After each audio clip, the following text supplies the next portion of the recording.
Baseball is back. The peanuts, the Cracker Jacks, and all the concessions you can imagine are available in ballparks today as America's national pastime begins the 162-game grind of its regular season. The conference tournaments are in the books, the brackets are out, and the madness of March is upon us.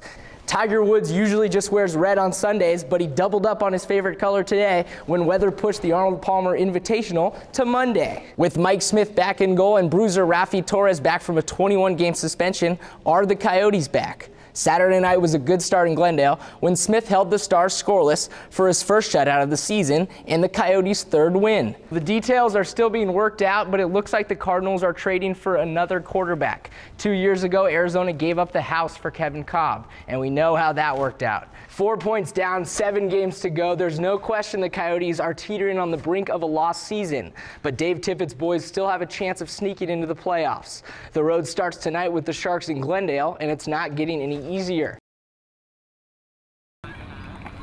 For a long time in football, concussions have just been part of the game. Kids went back in games, and you think back on stuff like that where now you just realize they're young, it's not worth all the wins and losses for that. Now, with more knowledge about the severity of traumatic head injuries, coaches, players, and doctors, like Steve Erickson of the Banner Concussion Center, are taking the issue more seriously. The best way we can prevent the long-term sequelae of repetitive concussions is to manage every concussion as scientifically as possible.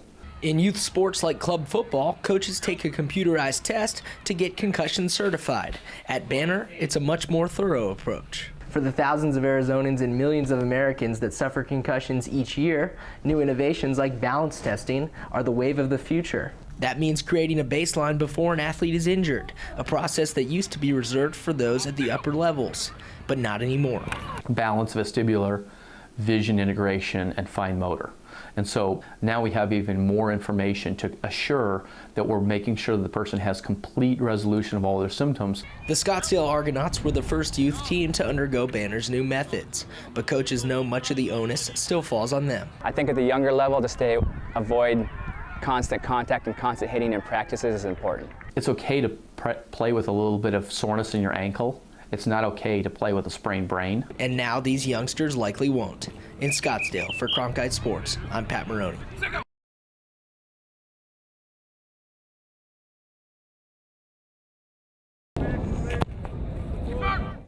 The summer of 2013 will have a new kick to it. I was able to put a group together and start working on the projects, and that today had become a reality. It took 3 years, but last summer the USL Pro Soccer League awarded a franchise to the BDR Sports Group, and the Phoenix FC Wolves were born. I just think it's so long overdue. There's a huge population here, and in the 5 years I've been here, there's certainly been a rise in the excitement and the demand for soccer. Arizona's newest pro team arrives at the perfect time. With promising local talent in the area, the product on the field has a chance to be special. Creating the opportunity for the local talent is extremely important. Started this team here and I got to try out, and it's been a dream come true. I think this is a good way to keep players in Arizona as well as tap into the untapped talent here that I think exists. The Wolves will be practicing once or twice a day on the field behind me in preparation for their March 23rd club opener in Los Angeles. A week after that, they'll play in front of their hometown fans for the first time at the Sun Devil Soccer Stadium. The season lasts through the summer months, but Arizona native Brian Holmes hopes the high temps will lead to more victories. And I think we're going to have a big advantage because teams coming here, they're not going to be used to that kind of heat. With the Wolves in town, soccer could be a summer mainstay. In Tempe, Pat Moroney, Cronkite Sports.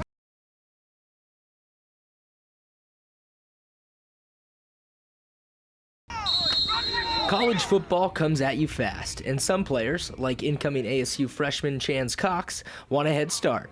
So the 18-year-old traded in senior prom for a helmet and pads. I felt comfortable, and I felt like I had my full high school experience. After graduating from Blue Ridge High School in December, Cox began his career as a Sun Devil linebacker in January. Getting out here early for spring ball and start learning the plays and getting familiar with the defense. We are really excited when we have that opportunity for us, because we believe in development, and it gives us an opportunity to start development about 6 months early. Early enrollment also helps in the classroom. Players load up on spring classes to lessen the course load during the season. I wake up around like 6:30 and we have meetings at 7:15. We go get dressed, and the morning is all practice, so it's going all day, and then I have class, so like the latest I get out is 5:45. For Chans, the days of spring are filled with football, school, and more football, so that on Saturdays this fall, he'll be ready to play here. Everything from time management to grasping the playbook are part of the path to playing time. He has an opportunity to learn the defense and know it.